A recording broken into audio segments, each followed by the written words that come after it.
약속하시죠. 예스 or 노.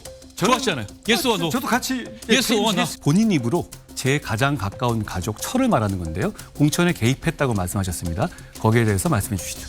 한동훈 우리 위원장의 가족을 포함한 주변 인물들, 측근들의 관여를 빼고는 자, 좋습니다. 설명할 수 없는 그런 요청을 할 이유가 맨날 없습니다. 수사만 하다 보니까 취조당해 보니까 좀 당황스러우시죠? 김어준 이런 분들이 한동훈 후보에 대해서 열렬히 지지하고 김어준이 저를 지지한다고. 아니 왜 이렇고요?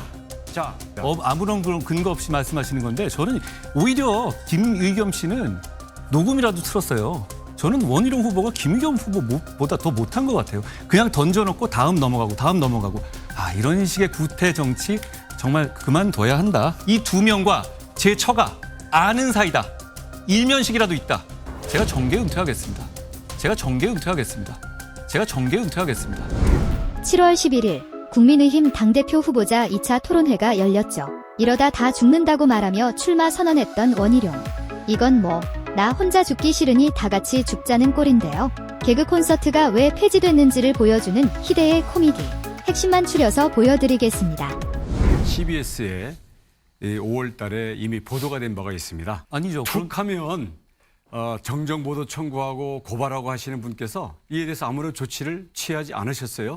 한동훈 우리 위원장의 가족을 포함한 주변 인물들, 측근들의 관여를 빼고는 좋습니다. 설명할 수 없는 그러니까 공천이 자행됐기 CBS에서 때문에 나온 뉴스가 원희룡 후보가 제 가족이 공천에 개입했다고 인터뷰를 육성으로 한 근거네요. 그렇습니까? 지난 5일 원희룡이 페이스북에 한동훈 후보가 사적으로 공천을 논의한 사람들을 밝힐 것이다라고 게시해 논란이 있었죠. 그 후 실제 인터뷰를 통해 논란을 자초했습니다. 구체적인 건 좀 이따 밝히겠고요. 가장 가까운 가족입니다. 전혀 아닙니다. 다른 근거들을 가지고 있습니다. 말씀해 주세요.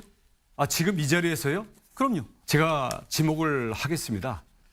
그 이모 서기관, 전 서기관, 그리고 강모 변호사, 그리고 또 몇 현재 비례의원들도 계십니다. 중간에 명단이 바뀌기도 했고요. 또 현재 비례대표를 하고 계신 분들도 있는데 이분들이 들어간 그 기준과 절차에 대해서 아무도 아는 사람이 없습니다. 그때 공천 심사를 했던 제 처가 상징입니다. 관여된 게 어떤 부분인지 말씀해 주셔야죠. 지금 제가 구체적인 사실관계를 얘기하면 우리 다 가까운 분들인데 뭐 증거 조작하실 겁니까? 다 부인할 거 아닙니까? 그래서 저는 자 그만두시고 객관적인 당무감찰을 통해서 밝히자. 좋습니다. 그러니까 저는 당무감찰을 하면 아무런 근거 다 없이 밝히겠습니다. 아무런 그런 근거 없이 말씀하시는 건데 저는 오히려 김의겸 씨는 녹음이라도 틀었어요. 저는 원희룡 후보가 김의겸 후보보다 더 못한 것 같아요. 그냥 던져놓고 다음 넘어가고 이런 식의 구태 정치 정말 그만둬야 한다. 2022년 10월 국정감사 중 흑석 김의겸 선생이 이른바 청담동 술자리 의혹을 제기했었죠. 청담동에 있는 고급스러운 바였고요. 그 자리에는 그랜드 피아노가 있었고 첼로가 연주됐습니다. 그 자리에 제보 내용에 따르면 김앤장 변호사 30명가량이 있었습니다. 그리고 윤석열 대통령도 이 자리에 이 청담동의 바에 합류를 했습니다. 이 자리에서 직접 있었던 다른 분의 녹취가 있습니다. 장관님 오셨으니까 이제는 거짓말인 게 다 드러났죠. 거짓은 한마디 말이면 충분하지만 그 거짓을 해명하려면 10배의 노력이 필요하단 말이 생각나네요. 의원님, 저는 다 걸게요. 의원님 뭐 거시겠어요? 저는 다 걸게요. 자, 첫째 구체적으로 얘기하겠습니다. 저는 법무부 장관직 포함해가지고 제가 뭘 앞으로 어떤 주의 종직이라든가 뭐 다 걸겠습니다. 의원님 뭐 거시겠습니까? 거시는 거 좋아하시잖아요. 김경률 왜 금감원장으로 추천했습니까? 저는 추천한 사실이 없습니다. 허위 사실 유포를 말아주시길 바랍니다. 저는 누가 추천한지를 압니다. 만약에 이게 거짓말이라는 게 만약에 드러나면 어떻게 책임지시겠습니까? 저보고 이제 사퇴하라고 그러셨잖아요. 저는 확실한 말이니까 말씀드릴게요. 저는 사퇴하겠습니다. 원 후보님 어떻게 하시겠어요? 저도 책임지겠습니다. 어떻게 책임지시겠어요? 저도 그에 상응한 모든 책임. 어떻게 상응하는 책임 말고요. 사퇴? 제 주도권입니다. 아니요. 사퇴. 두 저는 번째. 사퇴한다고 했잖아요. 제 주도권입니다. 그런 요청을 할 이유가 맨날 없습니다. 수사만 하다 보니까 취조당해 보니까 좀 당황스러우시죠? 자, 진짜 급해서 그러시는 건 알겠는데요. 예. 흥분하지 마시고 차분히 하세요. 원희룡이 급할 수밖에 없는 이유가 있죠.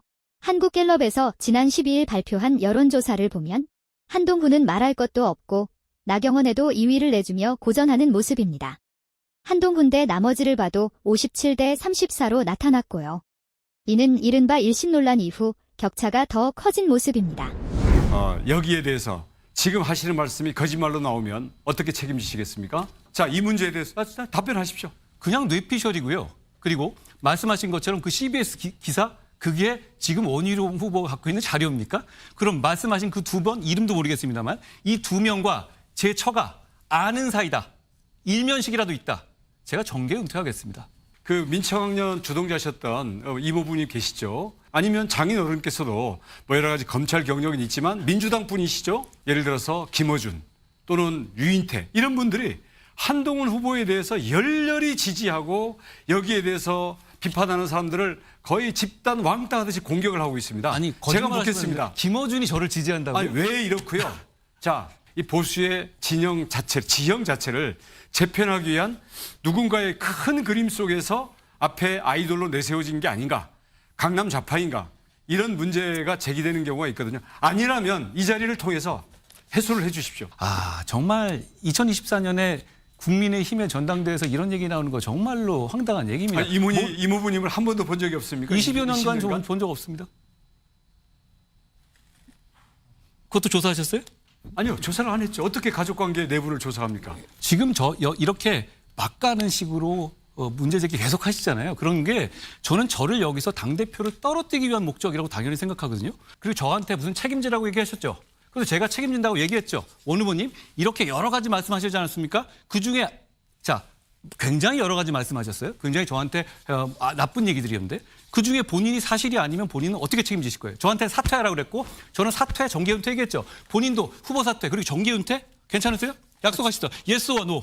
좋아하시잖아요. 예스 와 노. 저도 같이 예스 와 노. 했습니다. 예스 와 노 하면 예스 하신 거예요? 예. 그러면 그만두셔야 될 거예요. 저건 다 사실이 아니니까요. 지금 해봐야 전면 부인하고 증거 입 맞출 거 아닙니까? 정말 이재명처럼 보기 증거 딱합니다. 조작할 겁니까? 보기 딱합니다. 그러니까 윤상현 후보님께 여쭤봅니다. 예. 이렇게 의혹 제기하는 거 보셨어요? 이렇게 의혹 제기하는 쪽에서 그냥 아무것도 안 하고 그냥 제기도 못하겠고 이런저런 선거 앞두고 이런 얘기 제기한 다음에 근거 제기 안 하는 의혹 제기 보셨습니까? 네, 저는 하여튼 선배님께 여쭤봅니다. 저는 항상 이런 의혹 제기는 근거가 있어야 된다고 보고요. 일단 전당대회가 좀 더 비전이나 정책 위주로 갔으면 하는 그런 바람입니다. 이번 토론회에서 가장 주목받는 것은 한동훈이 아니라 원희룡의 재발견입니다. 뭔가 합리적인 소장파로서 대장동 일타 강사로서 보수의 한 축을 담당하던 원희룡이 네거티브의 끝판왕으로 등극한 건데요. 만약 이번에 원희룡이 대표가 된다면 중도층의 민심을 얻기는 어려워 보이고 국민의힘은 영남당으로 고착화되는 결과를 얻을 것입니다. 국민의힘이 이른바 중수청 정당으로 거듭나기 위해선 선택은 자명합니다. 구독과 좋아요, 그리고 알림 설정은 큰 힘이 됩니다.